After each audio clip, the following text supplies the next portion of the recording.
Mezzanine, votre rendez-vous culture et solidarité.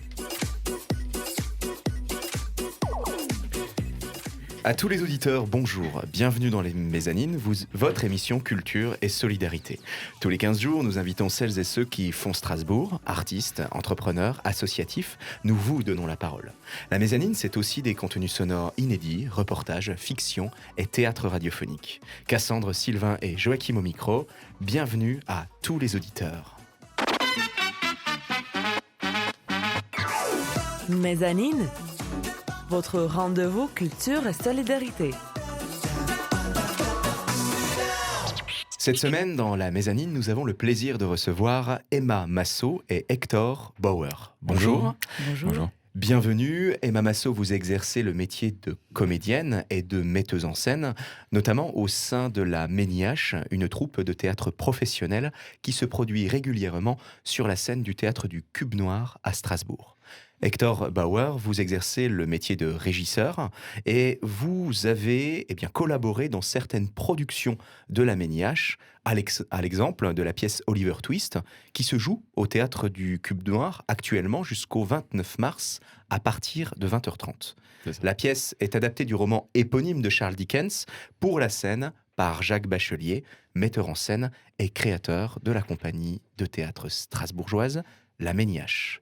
Avant cela, vous collaborez déjà avec Emma Massot dans le cadre de Un jour d'été, que vous mettez en scène, Emma Massot, d'après la pièce Le courage de ma mère de Georges Tabori. Une mise en scène, Hector Bauer, dont vous êtes à l'initiative de la création musicale et lumière. Exactement. Emma Massot, dans le dossier de presse de la pièce Un jour d'été que vous adaptez du texte Le courage de ma mère de Georges Tabori, vous écrivez, je vous cite, ou en tout cas, je cite, « Peut-être est-il né là, mon désir de faire du théâtre, raconter des histoires dont nous connaissons la fin. » Fin de la citation. Emma, qu'entendez-vous par là ? Vaste question. Oui, je faisais référence à l'art de l'acteur qui raconte à un spectateur une histoire dont lui connaît les rouages. Les rouages, ça se dit ? Les rouages. Les rouages, c'est ça. On commence bien. Et je sais que dès petite, j'ai été fascinée par les histoires qu'on me racontait et que j'aimais, moi, après retransmettre avec tout le pouvoir qui était le mien, puisque comme je connaissais l'histoire, je pouvais m'amuser avec. C'est difficile de situer le point de départ d'un désir où est-il né mon désir de faire du théâtre, mais donc si je cherche au plus loin, je crois que c'était dans ces eaux-là, pouvoir raconter une Et histoire. n'avons-nous pas de ce désir-là une certaine compréhension, mais après coup ? C'est-à-dire ? C'est-à-dire comment vous le comprenez aujourd'hui, ce désir que vous avez, qui vous porte maintenant depuis quelques années, de faire du théâtre ? Comprendre après coup, oui. Le vide. Le vide d'ailleurs qui motive un petit peu le désir. Emma Massot, lorsque vous racontez l'histoire d'un personnage sur la scène de théâtre, ne vous racontez-vous pas, vous aussi, un petit peu par la même occasion ? Raconter une histoire dont la fin est déjà connue, n'est-ce pas là une tentative de toucher à cet impossible de nos vies, savoir ce de quoi demain sera fait. Voilà, l'inconnu. Absolument. C'est une liberté qu'on peut avoir sur scène qu'on ne peut pas forcément avoir dans la vie. En tout cas, si on n'a pas de pouvoir de voir l'avenir. Et l'histoire qu'on transmet, par contre, peut-être, elle permet de pouvoir poser une question, de trouver quelques réponses, peut-être, sur de quoi on est fait, j'ai envie de dire, sur de quoi l'humanité est faite. Peut-être. D'accord, ouais. Et là, bon, peut-être, parce que là, nous sommes dans les mots, peut-être que nous pourrions un petit peu nous installer dans l'émotion, là, maintenant, tout de suite. Quel mot aimeriez-vous mettre, Emma Massot, sur l'émotion qui est la vôtre autour de cette table ce matin dans la maison ? Je suis tout à fait détendue, absolument sans aucune incertitude. Non, je suis très heureuse d'être là. Et vous ne savez pas, du coup, de quoi demain sera fait. Bon. Ni la prochaine minute. Encore nous faut-il donc vivre avec cette inquiétude. Hector Bauer, et vous, qu'est-ce qui vous a donné le désir de vous faire l'inventeur de l'environnement sonore et lumineux de l'histoire, de l'histoire racontée sur la scène de théâtre? Sur la scène de théâtre en règle générale? Oui, ou alors on peut partir de Un jour d'été, mis en scène par Emma Massot, avec laquelle vous avez collaboré sur cette scène-là. C'est avant tout une rencontre, je pense, avec Emma. Une belle rencontre. Qui est une belle rencontre, oui. Qui un hasard total, en fait. Moi, je suis arrivé, commencé à bosser avec la compagnie La Méniache il y a maintenant 2 ans. Et il y avait déjà une idée de carte blanche qui était sur la table. Et Emma, très rapidement, est venue vers moi et a proposé ce poste de régisseur pour bosser avec elle sur cette pièce-là. Et pour être tout à fait franc, moi, j'avais aucune idée de ce qui se passait au début. Quand on m'a parlé de carte blanche, je me suis dit, ok, très bien, il va y avoir un truc, mais je ne sais pas vraiment ce que c'est. Et disons que les discussions autour de ce texte, les répétitions, et puis même la relation qu'on a avec Emma au quotidien, a créé une espèce d'alchimie entre la technique et ce qui se passait sur scène. Et je n'ai pas vraiment eu de démarche particulière dans tout ce qui est création, lumière ou sonore. Ça s'est fait, c'est ça qui est assez beau aussi sur ce projet, c'est que ça s'est fait assez naturellement. On s'est retrouvé en fait dans les gradins avec une lumière de base ou une ambiance un peu choisie à la volée. Et bon, bien sûr, il y a le travail derrière, mais je sais pas, on n'a pas vraiment eu de démarche ensemble. Ça a plus été une marche ensemble plus qu'une démarche, voilà, si je peux dire. C'est joliment dit. Merci pour ça. Joliment dit. Une marche ensemble. Alors, Emma Massot, Hector Bauer, sans reprendre l'intitulé d'un ouvrage bien connu des étudiants en art du spectacle, dont vous étiez, Emma Massot, j'en ai moi-même quelques souvenirs, dont nous garderons de ces anecdotes dans ces studios. Alors, je ne sais pas si vous vous souvenez, Emma Massot, mais il y avait un ouvrage qu'il nous fallait absolument lire, c'était l'encyclopédie à avoir dans sa bibliothèque d'étudiants. Qu'est-ce que le théâtre de Christian Biet et Christophe Trio. Je crois savoir d'ailleurs, Cassandre, que tu as aussi fait des études en Est-ce que je art peux du faire une spectacle. confession? Oui. Oh, une confession, bien J'ai sûr. fait des études d'art du spectacle C'est à ça. Arras, mais je n'ai jamais lu en entier un livre théorique. Voilà, c'est dit. Mince alors. Écoute, Cassandre. C'est un monde qui s'effondre. Je Voilà. crois que ni Emma Massot, ni moi-même avons lu en entier l'ouvrage Qu'est-ce que le théâtre de Christian Biet et Christophe Trio. Je me permets de parler pour vous, Emma. C'est une supposition.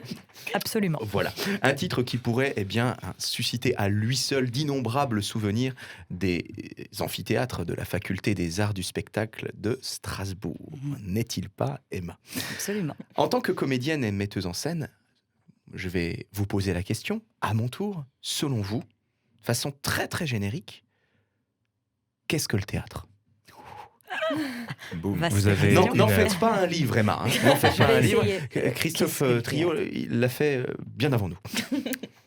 C'est une question que je continue de me poser, forcément. Et j'espère que je vais continuer de me la poser encore longtemps. Parce que je crois que c'est précisément se poser la question qui fait qu'on fait du théâtre. Qu'est-ce que le théâtre? La rêverie, le désir d'une équipe, que ce soit comédien, metteur en scène, technicien, créateur, de se mettre ensemble autour d'une pièce, d'un sujet, d'une question, et de créer une rêverie qu'on puisse partager à quelques personnes qui nous regardent ou nous écoutent. Et on va partir justement rêver ensemble. Merci pour ça. Tout de suite, un petit peu de musique avec Energia des hallucinés du groupe Ruskaja. Tout de suite dans la mezzanine.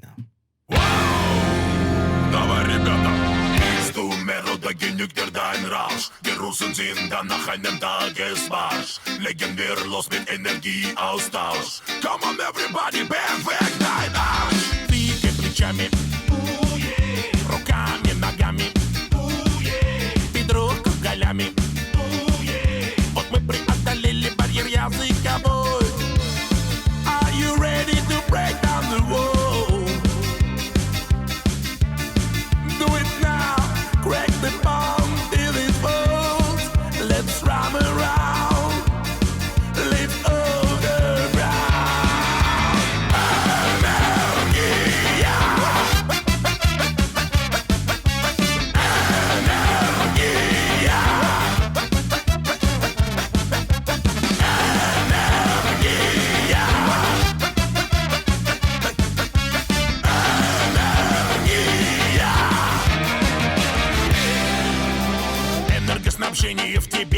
агрегат. Рост напряжения 5000 ватт. Обменом энергии вас соединят. Тех, кто здесь, тех, кто с нами, те за мной повторят. Двигай плечами, руками, ногами, бедро кругалями. Вот мы преодолели барьер языковой. Are you ready to break down the wall? Do it now, crack the bomb till it falls.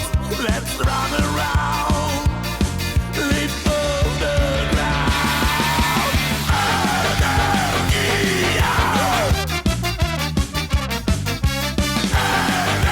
Energia. Energia.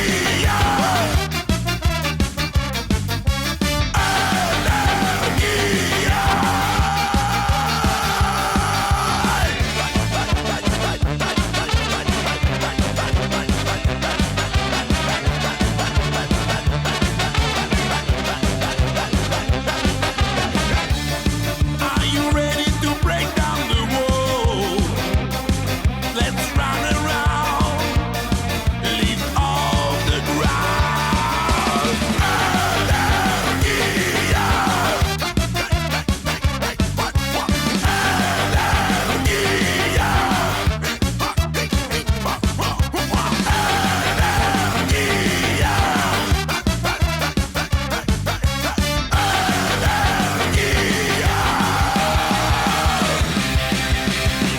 Давай еще раз.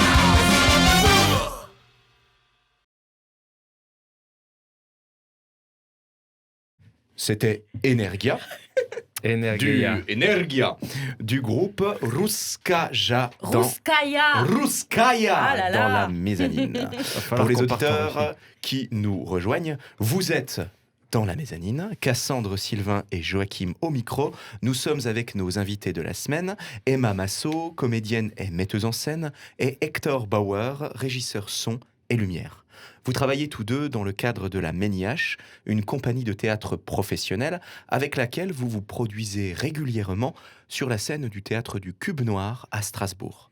Notamment, aujourd'hui, à l'occasion de Oliver Twist, adapté par Jacques Bachelier, du roman éponyme de Charles Dickens, l'anglais de l'époque victorienne.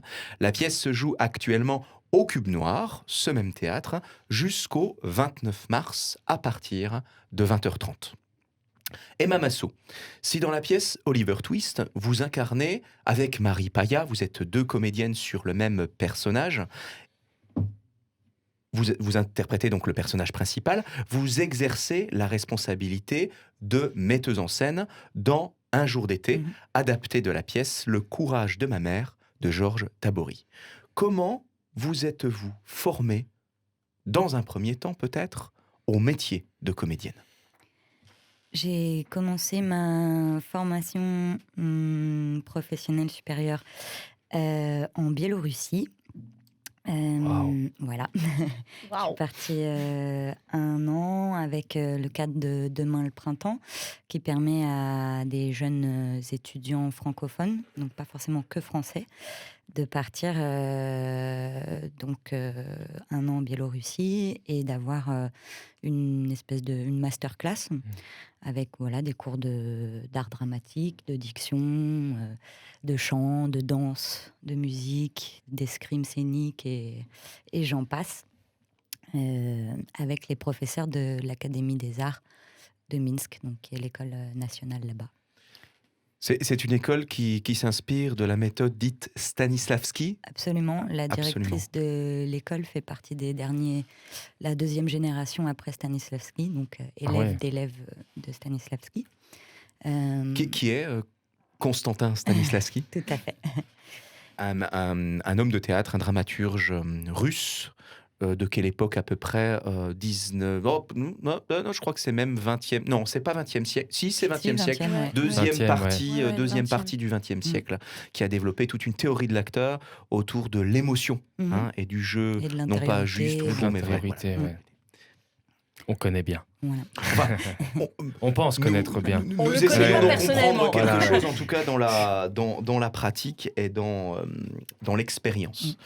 Emma Massot, si vous êtes comédienne, vous exercez également le métier de metteuse en scène dans la compagnie de théâtre professionnelle, la Méniache, aux côtés de son créateur, je dirais même de son illustre créateur, j'ai nommé... Jacques Bachelier. Voilà, c'est unanime. Alors, comment en êtes-vous parvenu à exercer ce second métier à part entière, metteuse en scène? Oui, parce que c'est tout récent en fait. Un jour d'été, je signe avec ça ma première mise en scène. Je crois que j'ai commencé à m'intéresser à la direction d'acteur au sein de ma formation, justement après Minsk, où là-bas on développe vraiment les multiples casquettes. Tout le monde se regarde travailler et s'entraide. Et lorsque j'ai démarré ma formation au conservatoire, j'aimais beaucoup pouvoir aider les gens à travailler leur scène. J'aimais autant être à l'extérieur en fait qu'à l'intérieur d'une scène. Et donc petit à petit, je me suis retrouvée là-dedans. Et puis après le conservatoire, donc j'ai été engagée par Jacques en tant que comédienne. Et donc l'année dernière, il m'a proposé de mener une carte blanche si j'avais envie, et donc de pouvoir faire ma première mise en scène. Et je pouvais faire ce que je voulais, avec le texte que je voulais, avec qui je voulais. Mais une carte Voilà, blanche, c'est-à-dire, donc vous aviez une liberté quasi totale sur une période donnée? Absolument. Il y avait juste une contrainte, puisqu'on devait donc jouer au Cube Noir en même temps qu'une autre pièce. Et donc, il fallait qu'on réfléchisse à un décor commun. Voilà, ça c'était la contrainte, avec pareil une implantation lumière commune. D'ailleurs, c'était très intéressant de travailler avec ce point de départ en contrainte. Voilà, et à partir de là, très vite, j'ai repensé à ce texte que j'avais dans mon tiroir donc Le courage de ma mère de Georges Tabori. Et puis je me suis lancée dans l'aventure. Voilà, et donc depuis, je réfléchis évidemment à ça aussi. J'ai fait 2 stages de mise en scène avec Jean-Yves Ruff. Et je continue de me poser la question régulièrement, tous les jours, quotidiennement. Voilà. Mais au regard de la place actuelle de l'artiste dans notre société, est-ce que vous ne pensez pas justement que c'est quasiment obligatoire d'avoir cette double casquette, voire même triple casquette parfois, de comédien, metteur en scène et même auteur parfois? Obligatoire, je ne sais pas. Après, encore une fois, je pense que pour moi, c'était assez évident de par mon début de formation. Les artistes russes, biélorusses sont dans une obligation vitale en fait de devoir tout faire. Eux, ils sont pas seulement comédiens, ils sont comédiens, danseurs, chanteurs, acrobates. Plus ils peuvent faire, mieux c'est. En France, on est encore dans un système quand même où on demande plutôt une spécialisation. On est censé avoir un savoir-faire. Les multicasquettes, c'est pas encore, je dirais, forcément très bien vu. Okay, ouais. Mais ça vient effectivement de plus en plus, notamment pour des raisons financières, économiques au sein des compagnies. Pour moi, je crois que c'est plus parce que je suis un peu hyperactive et très curieuse et que j'ai besoin de faire plein de choses différentes. C'est parfait de rentrer dans une obligation par soi-même et pour soi-même. Enfin, c'est pas mal. C'est une liberté. Exactement.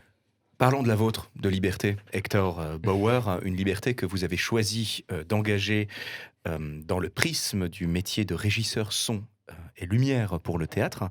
Alors pour vous, ce métier, c'est quoi? Une porte de sortie. Ok. Moi, j'ai grandi à Lyon, dans un milieu de la musique. J'ai toujours été entouré par le milieu du théâtre et artistique, là, en règle générale, parce que ma mère faisait du théâtre à Paris et à Strasbourg il y a une 20aine d'années. Oh. Et du coup, moi, j'ai toujours grandi un petit peu dans ce milieu, mais tout en me tournant vraiment vers la musique assez tôt. Et j'ai eu du mal à trouver des dates régulières à Lyon et un parcours scolaire assez catastrophique. Du coup, j'ai appris, par le biais de ma mère, qui avait déjà bossé avec ce régisseur, qui est Raphaël Siffert, j'avais appris que cette personne-là avait déjà formé des jeunes au milieu de la technique du spectacle. Et moi qui connaissais déjà un petit peu le milieu de la scène, qui aimait déjà beaucoup être sur scène, je me suis dit que ça pouvait être vachement intéressant pour moi de découvrir ce qui se passe derrière et comment on construit une scène, comment on construit tout ce que le spectateur voit pas, en fait. Et du coup, ouais, j'ai contacté cette personne-là. Disons que ça a été un choix pour moi de partir de Lyon pour aller à Strasbourg et apprendre ce métier. Mais j'en suis très content d'ailleurs. Mais ça n'a pas été une vocation première. Même si maintenant je retrouve toute la passion qu'on peut avoir chez les personnes qui veulent vraiment faire ça. Mais moi, ça a d'abord été une porte de sortie. Et je pense que il y a une forme de passion qui devient assez forte. De par, si je peux imager ça, une corde à laquelle me rattacher et qui m'a permis d'ouvrir plusieurs fenêtres. Et je me perds un petit peu, je vais pas tout. Non, mais c'est bien. Moi, c'est ce que super. j'entends, ça me fait penser à ce que dit Louis Jouvet dans un bouquin qu'il a écrit sur le théâtre.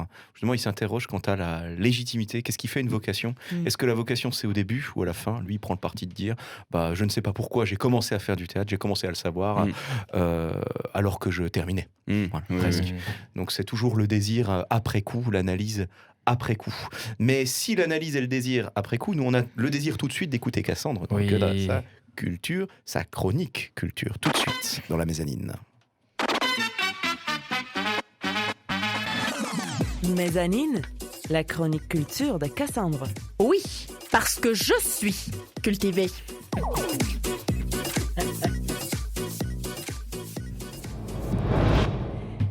En réécoutant nos chroniques cette semaine, une pensée traversa mon esprit. Dis donc, je parle beaucoup de choses que j'aime et qui sont trop bien pour moi. Et les auditeurs vont vraiment penser que je vis dans un monde de bisounours.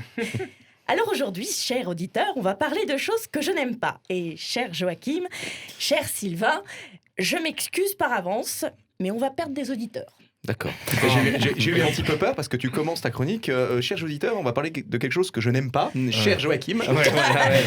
Ça a soufflé un peu quand même. Joachim est trop golo. On va perdre des écoute, auditeurs, oui.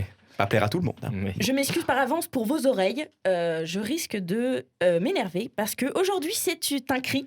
C'est une gueulante que je souhaiterais pousser. Et oui, ça ne va pas vous plaire, chers auditeurs, car je veux m'attaquer à un titan du dessin animé. Une société qui nous a tous bercés enfants avec ses histoires remplies de magie, de rêves, de princesses, d'animaux qui parlent et de chansons. Oui. Aujourd'hui, je m'attaque à Disney. Aujourd'hui, je vais vous parler des suites de trop. Commençons d'abord par ce qui a été pour moi ma première déception chez Disney. Cusco 2, Kings of Kronk. J'y ai même pas English. entendu parler de ce film. Je suis dans la même situation. D'abord parlons de Cusco, l'empereur mégalo, le premier film. Ah, Cusco. Ce film fait partie de ce que j'appelle la triade des oubliés. Ça commence bien. Un groupe de 3 films Disney absolument brillants et génial que le spectateur lambda de Disney, je cite bien le spectateur lambda, pas les fans hardcore de Disney, le spectateur lambda de Disney ne connaît pas ou a tout simplement oublié. Nous avons d'abord Atlantide, l'Empire perdu, la planète au trésor et donc bien sûr Cusco. En gros, dans le premier film, on suit les aventures d'un empereur inca, égoïste et capricieux, qui se retrouve malgré lui transformé en lama.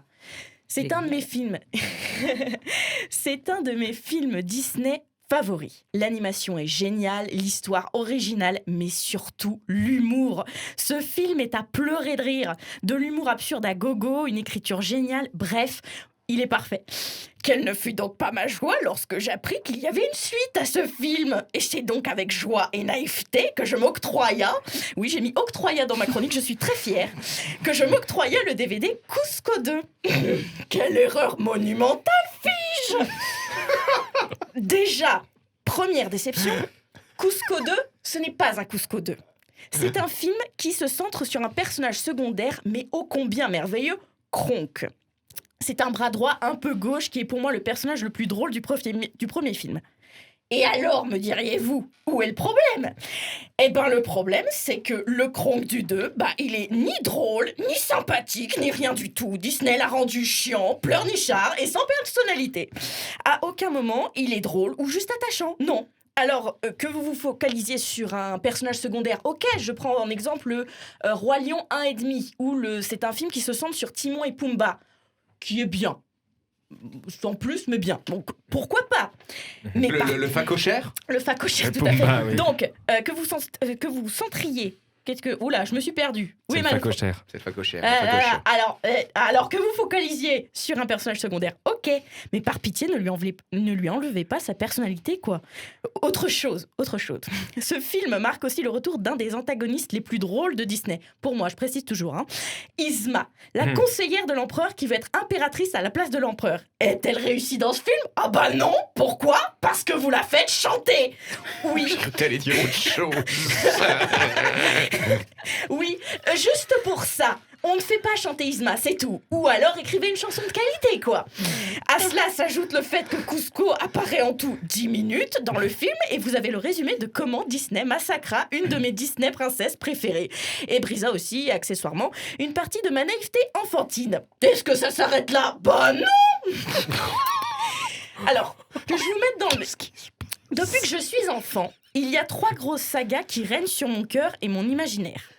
Harry Potter, évidemment. Le Seigneur des Anneaux, évidemment. Oui. Et bien sûr, Pirates des Caraïbes. Oui. Alors, pour les ignorants qui ne le savent pas, c'est une saga produite par Disney et qui reprend la thématique d'une des attractions très populaires à Disneyland, Pirates of the Caribbean. Yes, I speak very good English, you know, yes. Ok, donc, Pirates des Caraïbes. Donc, la saga raconte les aventures du capitaine Jack Sparrow au sein des mers des Caraïbes, chassant monstres, trésors, bref, si je commence à vous raconter, on en a pour 4 heures. Retenez juste que c'est des histoires remplies de pirates, de paysages fabuleux, de duels dantesques et de musique fantastique. Aujourd'hui, la saga compte 4 films, dont le 3e est un petit bijou de réalisation, de musique et d'histoire. Hein? 5. Comment ça, je me suis trompée? Et... Non, il y a 4 films Pirates des Caraïbes. Ah, Si, je vois pas de quoi tu parles, Sylvain. D'accord. Un 5e film? Et comment ça? La vengeance de Salazar. Ah oui, c'est bon. Tu veux parler de cette bouse infâme dont je refute l'existence? Comment vous dire? Je suis sortie en hurlant du cinéma tellement que c'était infâme. Vraiment, t'es vraiment sorti en hurlant? En hurlant. Tu peux nous en faire une présentation là? Enfin un essai, quelque chose? Vas-y, Hurle comme sortir. Ouais, Non. Vas-y, on enlève le casque. Non, je ne vais pas hurler pour vos oreilles. Regarde. Je déteste La caméra d'Annette te regarde. Voilà, parfait. Donc, première chose. Ce film tente de réparer une vieille blessure que j'avais vécue durant le 3e film. Spoiler alert. Will Turner meurt et devient le nouveau capitaine du Hollandais volant, le condamnant ainsi à être séparé de son amour de toujours, Elizabeth Swann. Premier traumatisme adolescent, c'est la première fois que je voyais un de mes personnages préférés mourir à l'écran, mais je m'en suis remise, vous inquiétez pas. Enfin, tu t'en es remise toi, mais par contre, Emma Masso a l'air d'être profondément bouleversée par ce que tu viens de dire. Parce que je me souviens de la suite qui est encore pire. Voilà, donc il y a eu ça. J'ai encore perdu ma... Voilà, je suis désolée, mais déjà, je me rappelle l'avoir écrit, je tapais sur mon ordi tellement que j'étais énervée, donc je vais beaucoup perdre ma phrase, je suis désolée. En hurlant. donc voilà, blabla. Donc, premier traumatisme adolescent, mais je m'en suis remise, vous inquiétez pas. Sauf pour Emma. Je compatis. Donc, ce film parle du fils de Will et Elizabeth qui part chercher le trident de Poséidon, le dieu des océans, pour libérer son père de cette malédiction. Déjà, il n'y a rien qui vous choque. Poséidon, dieu des océans? Donc Calypso, qui depuis le 3e film est décrit comme celle qui contrôle les océans, elle va se faire voir. Donc il tente de le libérer et va se faire aider par une meuf pseudo-badass et un Jack pseudo-Sparrow. Je m'explique. Jack Sparrow est vu comme un pirate constamment bourré au rhum. Ça, on le sait tous.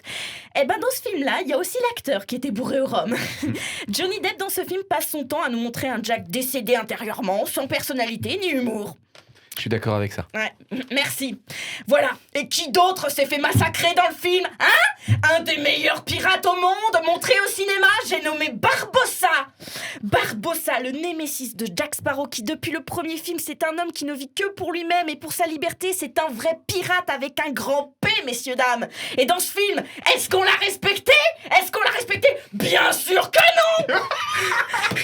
Il est sans saveur, sans personnalité. Et pour couronner le tout, on a tenté de l'humaniser en lui découvrant une fille cachée, la meuf pseudo-badass du début, qu'il va sauver en mourant bêtement. On l'a ressuscité dans le 2e film pour le faire mourir comme une vieille chaussette dans le 5e. Je continue? Est-ce que je continue? Oui.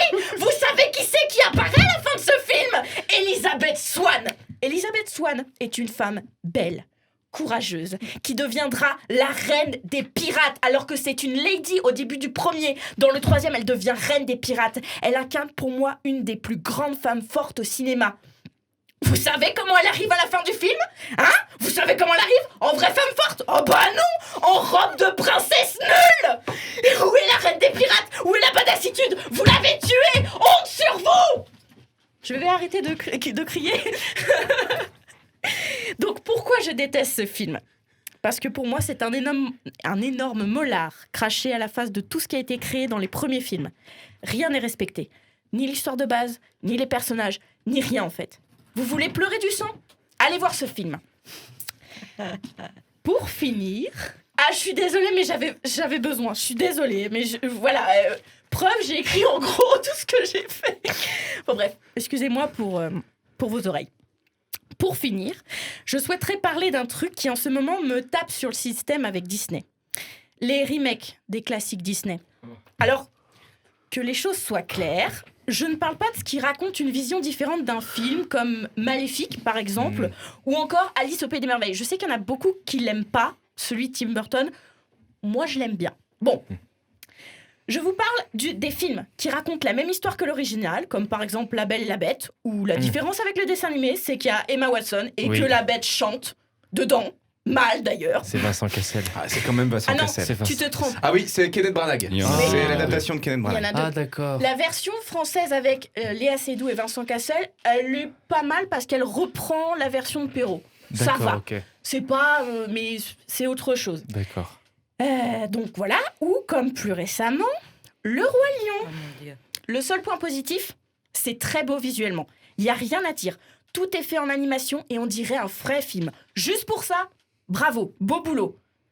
Mais c'est le seul intérêt du film. Le reste, c'est du réchauffé. Scar est en fin de vie, Mufasa aussi. Timon et Pumba sont peints comme des monstres d'égoïsme. Je vous donne la différence. Dans le dessin animé, Timon et Pumba, ils disent « Ne te focalise pas sur tes problèmes, Hakuna Matata, la vie sans souci, là, super cool. » Dans le film, ils disent « Concentre-toi sur toi. L'important, c'est toi. Les autres, on s'en fout. » Super comme truc pour les enfants, bravo. Donc il y a ça, et puis les chansons, parlons des chansons dans le film, ça se résume à des lions qui courent en chantant. Il n'y a aucune magie, plus rien, parce que les réalisateurs voulaient donner une vision plus réaliste de l'histoire. Retenez ça, les enfants. Ce film prouve que la réalité, des fois c'est chiant. Et surtout, je crois que Disney a oublié une chose. Ces dessins animés qu'on a tous vus quand on était petits, ils se suffisent à eux-mêmes. Il n'y a pas besoin de les re-raconter, c'est des classiques Disney, on n'a pas besoin des remakes pour se rappeler qu'ils existent. En résumé, je suis assez déçue de Disney en ce moment. La société a déjà été critiquée de machine à fric, mais là je trouve qu'ils sont passés à un stade encore supérieur. On ne cherche plus du tout à faire rêver les gens, on cherche juste à leur vendre des trucs. C'est triste à dire, mais Disney a perdu son âme d'enfant, son imaginaire, son univers qui nous a fait grandir, voilà le vrai problème. Je terminerai cette chronique en citant Walter Elias Disney. Le vrai problème avec le monde, c'est que trop de gens grandissent.